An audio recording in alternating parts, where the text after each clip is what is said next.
योजना भवन की बेसमेंट से कैश और गोल्ड मिलने का मामला। एसीबी गिरफ्तार वेद प्रकाश को लेकर पहुंची डीओआईटी के बेसमेंट में। पूरे मामले की तस्दीक और जांच के लिए वेद प्रकाश को लाया गया है बेसमेंट में।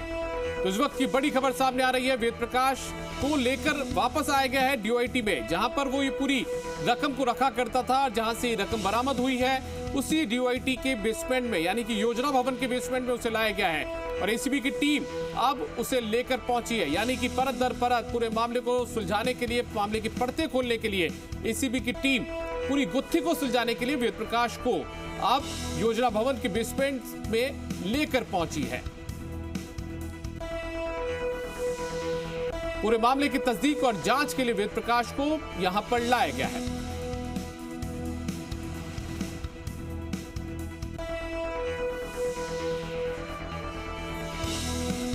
इस वक्त की बड़ी जानकारी सामने आ रही है जयपुर से, जहां पर ये पूरा मामला एक कहानी बन गया था और 24 घंटे में जयपुर पुलिस ने इसकी पूरी गुत्थी सुलझाई। उसके बाद में वेद प्रकाश यादव, जो कि जॉइंट डायरेक्टर था डीओआईटी का, उसे एसीबी के हवाले किया गया। आज एसीबी ने उसे कोर्ट में भी पेश किया, जज के घर पर पेश किया और उसके बाद में उसकी रिमांड ली। और अब जानकारी जो मिल रही है वो ये है कि योजना भवन के बेसमेंट में जो कैश और गोल्ड मिला था, यानी कि उसी जगह पर अब उसी व्यक्ति को लेकर एसीबी की टीम पहुंची है।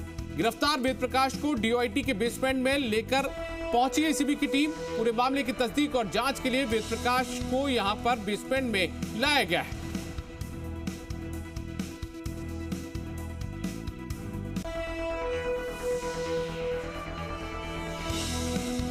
और ज्यादा जानकारी के साथ में जी मीडिया संवाददाता आशुतोष लाइव जुड़ गए हैं। एक बार उनका रुख करते हैं। आशुतोष, आप वहां पर मौके पर मौजूद है, क्या कुछ पूरी जानकारी मिलकर आ रही है? कितनी देर पहले यहां पर डीओआईटी के बेसमेंट में लेकर पहुंचा गया है एसीबी की ओर से इस वेद प्रकाश को?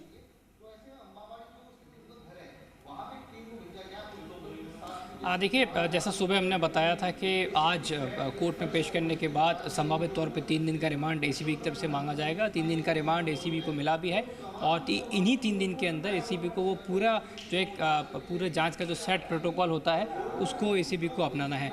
इस पूरे घटनाक्रम में अब से तकरीबन अब से 15 से 20 मिनट पहले एसीबी ये जो बेसमेंट, मेरे सहयोगी देव प्रकाश को कहूँगा कि ये बेसमेंट का वो रास्ता दिखाएं। इसी बेसमेंट के अंदर एसीबी जो है वो वेद प्रकाश यादव को लेकर पहुंची है, क्योंकि जिस तरीके की जानकारी सामने निकल के आई है अभी तक के पूरे घटनाक्रम में कि कैसे वेद प्रकाश यादव जो है उसने बताया कि कैसे वो इस्तेमाल कर रहा था। और एसीबी की टीम भी अब आपको यहाँ पे दिखाई दे सकती है, ऊपर की तरफ लेकर गई है। पहले जो प्रथम तल जो है इस डिपार्टमेंट का, वहाँ से नीचे जो आरोपित है उसको लेकर आया जा रही है। देखिए, ये ग्रीन कलर की टी शर्ट में साफ तौर पे दिखाई दे रहा है वेद प्रकाश यादव, साथ में जांच अधिकारी हैं ललित शर्मा, वो दिखाई दे रहे हैं। और एसीबी की जो पूरी जो टीम है वो यहाँ पे दिखाई दे रही है। तो यहाँ पे जैसा उसने बताया, वेद प्रकाश ने जैसा शुरुआती तौर पर जयपुर पुलिस को बताया और उसके बाद में एसीबी को जो बताया गया है वेद प्रकाश यादव की तरफ से, ठीक उसके मुताबिक ही पूरे मामले की जो एक तरीके से तस्दीक की जाती है, क्रॉस वेरिफिकेशन किया जाता है, या यूँ कहें एक तरीके से रिक्रिएशन किया जाता है। जो तमाम जो एविडेंसेस हैं, इलेक्ट्रॉनिक एविडेंसेस हैं, सीसीटीवी फुटेज हो गया, दूसरे जो एविडेंसेस हैं वो जो एसीबी को मिलते हुए नज़र आए हैं, उसमें अभी तक जो चीज़ें सुपुर्द की गई हैं एसीबी को, उनके हिसाब से तमाम जो चीज़ें हैं उनको ग्राउंड पे लाकर जो है उसको क्रॉस वेरीफाई किया जा रहा है। यहाँ पे अशोकनगर थाने की स्थानीय जो थाना है उनकी टीम भी यहाँ पे पहुँची हुई है। आपको बता दें कि इस पूरे घटनाक्रम के अंदर अभी तक जो चीज़ें सामने निकल के आई हैं वो ये कि जो वेद प्रकाश यादव है वो परचेज कमेटी का सदस्य भी था और सालों से इसी डीओआईटी डिपार्टमेंट के जो बेसमेंट है उसमें अलग अलग पदों पर रहते हुए उसने जो अलमारी वहाँ पे रखी हुई थी, जो सबसे पहले हमने दिखाने की कोशिश की, उसी अलमारी को प्राइवेट लॉकर के तौर पर इस्तेमाल कर रहा था। जयपुर पुलिस को उसने शुरुआती तौर पर बताया कि पूरा के पूरा जो पैसा है, जो काली कमाई है, वो उसी की है और किसी अन्य व्यक्ति से उसका संबंध नहीं है। ये शुरुआती तौर पे बताया गया है। अब इस पूरे मामले की बात करें तो एसीबी ने आज पूरी फुर्ती दिखाते हुए एसीबी की टीम आरोपी को लेकर यहाँ पहुँची है और उसका यहाँ पे पूरे मामले को लेकर एक तरीके से रिक्रिएशन किया जा रहा है। जहाँ जहाँ उसने चीज़ें बताई हैं एसीबी को, कहाँ उसका मूवमेंट रहता था, क्योंकि अमूमन होता ये था कि जब ऑफिस के आवर्स ख़त्म हो जाते थे, ऑफिस का समय ख़त्म हो जाता, उसके बाद में वो इस बेसमेंट में नीचे जाता था और जो सीसीटीवी फुटेज, जो वीडियोस हमने सामने रखने की कोशिश की थी, उसमें साफ टाइमलाइन पे दिखाई भी दे रहा है कि कैसे ऑफिस का टाइम ख़त्म होने के बाद में ये जो शख्स है वो नीचे जाता है और उसके बाद में ये उस अलमारी को ऑपरेट करता है, उस बैग के अपने बैग को लेकर जाता है, उस बैग से कुछ निकाल के अलमारी के अंदर डालता है और फिर अलमारी से कुछ ऐसी चीज़ें निकालता है जिसमें संभावित तौर पर कैश हो सकता है या कुछ अन्य चीज़ें हो सकती हैं। तो अब फिलहाल एसीबी की जो टीम है वो मौके पर पहुंची हुई है, स्थानीय थाना जो है उसकी जो टीम है वो भी यहाँ मौके पर पहुंची हुई है और पूरे सीन का रिक्रिएशन किया जा रहा है। आशुतोष, आज हमने देखा भी था, आपने भी सवाल पूछने की कोशिश की थी उन वेद प्रकाश यादव से, लेकिन वो पूरी मामले को लेकर अब उसने चुप्पी साध दी। उसने कहा कि एसीबी को जो बताना था वो सब कुछ बता दिया। तो कहीं ना कहीं अब पूरे मामले में फंसने के बाद अब ये व्यक्ति ने चुप्पी भी साध ली है।